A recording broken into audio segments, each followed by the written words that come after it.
When you wake up in the morning, grab your coffee, and you pull up a news site or maybe glance at a newspaper on a newsstand, there is this quiet underlying assumption that you're just looking through a window. Right, yeah. You kind of just assume you're seeing the events of the world exactly as they occur, just, neatly framed for your convenience. It is a comforting thought, honestly. Mhm. I mean, you want to believe the events just happened in a vacuum and a team of perfectly objective journalists just transcribed reality and handed it to you over your morning coffee. Right, exactly.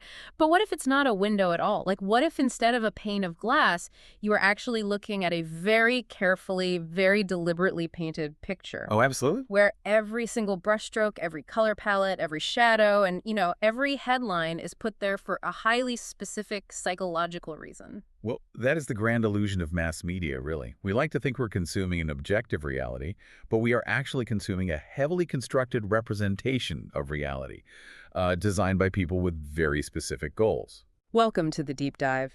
Today, we're taking a magnifying glass to the hidden machinery of media representation, and we are doing this by unpacking a really detailed analytical breakdown of the UK tabloid, The Daily Mirror. Yeah, and we're specifically zeroing in on their May 2025 issue. Right. Now, because our source material today uses a real-world case study to explain these mechanics, we need to make something incredibly clear to you, the listener, right up front before we get into it.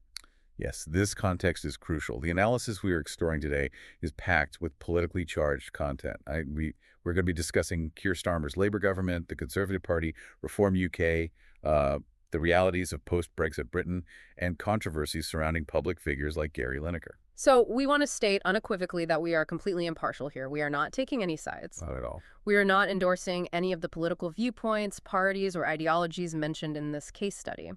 Our sole mission today is to just report on the mechanics of media construction. Exactly. Hmm. We are just examining how this specific research explains the way media outlets build their narratives and influence audiences. Nothing more, nothing less. Okay, let's unpack this, because before we get into the complex psychology of how an audience is built, we have to look at the bait, right? The physical front page of this May 20th, 2025 issue focuses heavily on Prime Minister Keir Starmer's post-Brexit deal with EU Commission President Ursula von der Leyen. Right. But before you even read a single word of the actual journalism, the page is already talking to you, isn't it? Oh, it is screaming at you, actually, through what we call visual codes. Think about the physical layout of a tabloid. Mm. The Daily Mirror is famous for its bold red-top masthead. Yeah, the classic red top. Exactly. And that red is not an aesthetic choice made by a graphic designer who just, liked the shade. Hmm. It is a massive glowing signal. Red is the color traditionally associated with the Labour Party in the UK. Which the paper historically and quite openly supports. Right. And right there, nestled in that red masthead, is their slogan, the heart of Britain. Which is such a brilliantly engineered mission statement when you think about it. It really is. Notice they didn't choose the brain of Britain or the voice of Britain. They chose the heart. The heart, yeah. It immediately positions the paper as the compassionate, emotional champion of the ordinary person. It suggests they care about the real working-class people of the UK. And they weave that specific red typography down into the strapline of the main political story to, subconsciously link the importance of this new EU pact back to their core political allegiance. This totally makes me think of Roland Barthes. Our source material leans heavily into his theories on visual semiotics, which, for anyone who hasn't taken a media studies class recently, is essentially just the study of how signs and symbols create meaning. Right. Because the research points out the specific photograph they chose of Keir Starmer for the cover. He isn't looking stressed out. He isn't aggressively pointing at a podium. He's got this warm, accessible smile, and he is giving a thumbs up. Let's break down why that matters mechanically. In semiotics, a thumbs up isn't just a hand gesture, it is a signifier. Okay. In Western culture, it signifies success, agreement, and everyday approval. When the gatekeepers, the editors and producers who decide what actually makes it to print, when they pair that specific visual signifier with massive positive emotive text that literally screams win-win. Right. Literally in all caps. Exactly. They are constructing a very specific emotional reality for the reader. And they don't leave any room for ambiguity either, because the subheading explicitly highlights that the benefits of this complex international trade deal will be felt by, quote, shoppers, tourists, and businesses. Yes. That feels so incredibly calculated. Like, they completely bypass the dry macroeconomic trade jargon about tariffs and border friction, and they just translate the story directly into terms that resonate with a trip to the grocery store or a summer holiday. Because they know exactly who's buying their paper. Right. Their target audience is predominantly a lower middle to working class demographic, often categorized as the C2DE socioeconomic groups. A front page headline about regulatory alignment doesn't sell papers to that demographic. Shoppers and tourists win does. But the political news is just the main dish. The front page has all these subplots operating around the margins. Like, you have a story about former footballer Gary Lineker leaving the BBC after a massive social media controversy involving Zionism. Look at the framing there. The Daily Mirror has historically viewed Lineker's personal politics as aligning with their own left-leaning stance. Yeah. So when he steps down amid a fiery national controversy, the headline they choose is simply contrite. It's sympathetic. Highly sympathetic. It paints him as someone who made an honest mistake and is genuinely apologetic. I mean, if you picked up a different paper that day, he might have been framed as a national disgrace, but here he is a flawed but well-meaning ally. And then tucked away in another corner, you have a completely lighthearted, pun-filled story about King Charles meeting David Beckham at the Chelsea Flower Show. You've got international treaties, complex geopolitical social media scandals, and David Beckham looking at tulips, all sharing the same real estate. I look at this and I don't see a news document. I see a massive blockbuster movie poster. Ooh, I like that. Explain the movie poster concept. Well, think about like a Marvel movie poster. Every single pixel is focus grouped to maximize appeal, right? Yep. The hero is looking off into the distance to project strength. The explosions are perfectly placed in the background for action fans. The supporting cast is arranged by demographic appeal to make sure everyone sees a character they like. Nothing is there by accident. It is designed to get you into the theater. That's a great analogy. So my question to you is, are the gatekeepers of this paper just giving the public what they want to see, or are they actively telling the public what to think? What's fascinating here is how Stuart Hall's representation theory answers that exact question. Hall argues that the media does not just reflect reality back at us. It actively represents it. It constructs a new version of it. Okay, so they're building it from scratch. Basically. The gatekeepers take the raw, chaotic events of the day and encode them with specific meanings.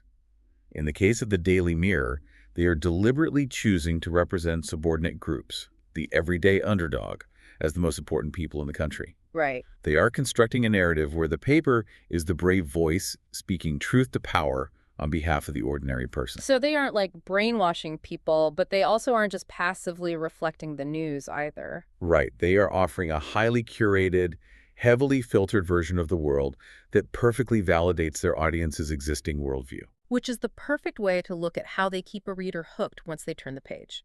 Because the front page gets you in the door, but the inside of the paper is where they build an ideological echo chamber. Our source material breaks down the massive double-page spread on this Brexit deal. And the visual manipulation continues immediately inside. The entire spread is draped in red, white, and blue coloring. Yeah. It's a subtle visual cue attempting to reclaim those colors, signaling that this specific labor-led deal is patriotic and good for Britain. And the caption on the photo of Starmer and von der Leyen, nice to see EU, that's E-U instead of Y-O-U. I mean, I have to admit, I appreciate a terrible pun. But why do they rely so heavily on that kind of language? It lowers the intellectual barrier to entry. It takes a sprawling bureaucratic negotiation that happened behind closed doors in Brussels and makes it feel cheeky, friendly, and accessible. Oh, I see. It signals to the reader, we don't take ourselves too seriously, and neither should you. We are all in this together. Here's where it gets really interesting for me. The research highlights a specific detail in the article. It deliberately mentions that the politicians were discussing this massive post-Brexit deal over a meal at Nando's. Yes, the Nando's deal. Yes, a fast casual peri-peri chicken restaurant.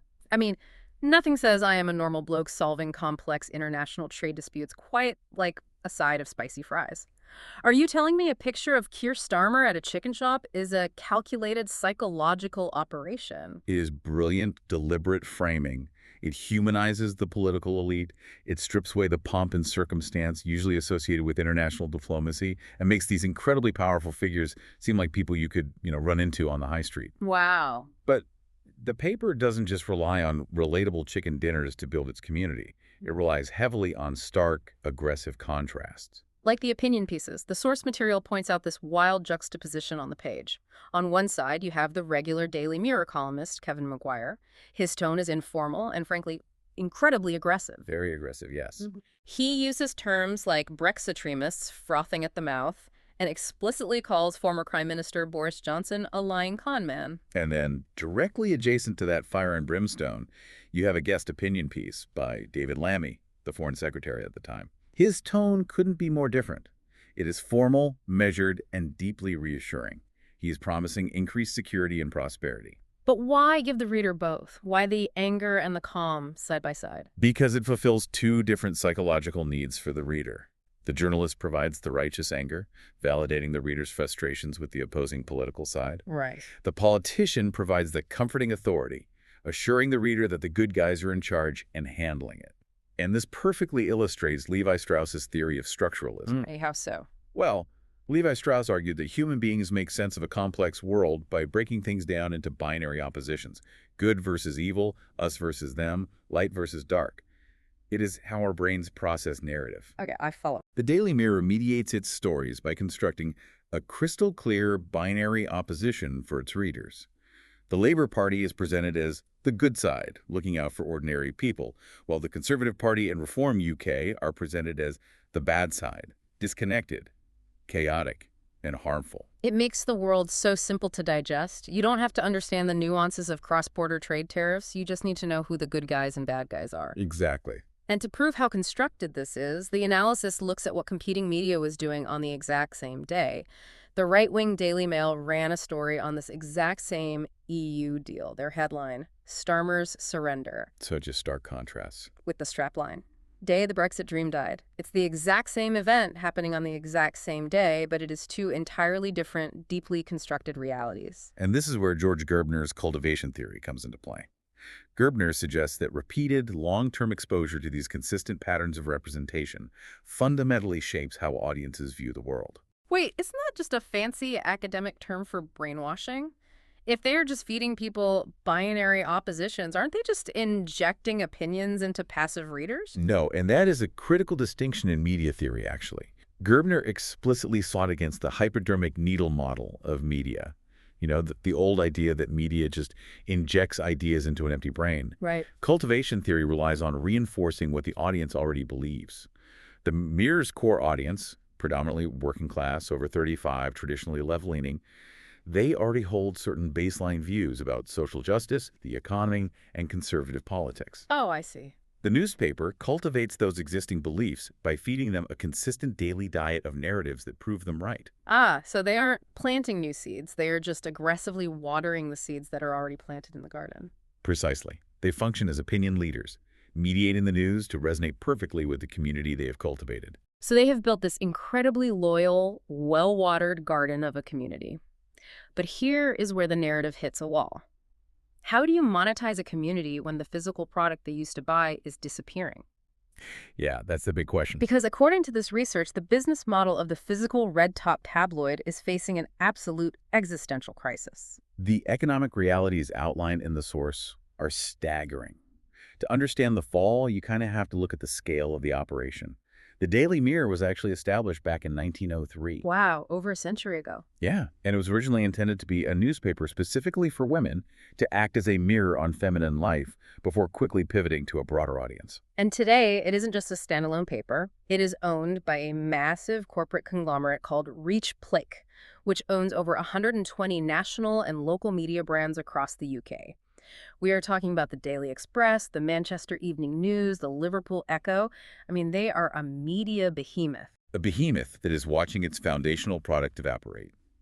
The data from December 2025 shows the Daily Mirror's average circulation for paid print copies had dropped 19.1% year-on-year. Ouch! They were down to just 166,472 physical copies sold. Losing a fifth of your physical buyers in a single year is a terrifying metric, especially when you compare it to the free papers, right?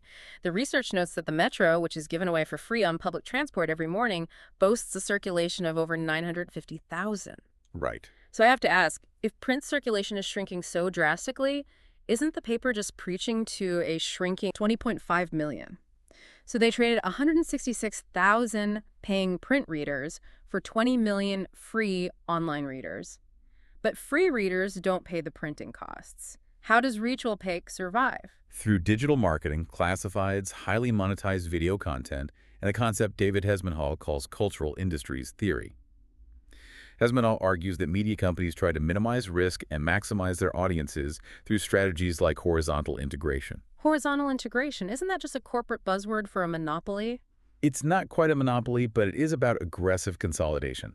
By owning 120 different local and national brands, Reach cushions the financial blow if one single paper struggles. Oh, that makes sense. They share journalists across platforms. They share a massive centralized digital infrastructure. They can sell advertising space across a huge network of sites, spreading their bets across different demographics. I want to pause on the corporate structure for a second, because the analysis brings up their regulation. It notes that despite being this massive digital operation, they are regulated by IPSO, the Independent Press Standards Organization. But the text specifically calls IPSO an anti-Leveson self-funded body. I see the term Leveson thrown around a lot in discussions about British media. What does that actually mean in practice? That is a vital piece of context. Back in 2011, the UK media was rocked by a massive phone hacking scandal, where journalists were caught illegally accessing the voicemails of celebrities, politicians, and even murder victims to get stories. Oh, wow. The government launched a massive public inquiry led by Lord Justice Leveson, the Leveson Inquiry. Okay, so Leveson was the judge investigating media ethics. Yes, and Leveson ultimately recommended an independent press regulator backed by government legislation to ensure newspapers couldn't just investigate themselves and hide their wrongdoings. But the newspaper industry, terrified of government overreach and regulation, heavily resisted this. Instead, they created IPSO. It is funded by the newspapers themselves. So when we say it is an anti-Leveson body, it means the massive conglomerate that owns the Daily Mirror is essentially part of a system that regulates itself, avoiding the strict, independent oversight that was recommended after one of the biggest media scandals in history. Wow, so they control the narrative, they own the infrastructure, and they fund their own watchdogs. Exactly. But the audience isn't entirely powerless anymore, are they?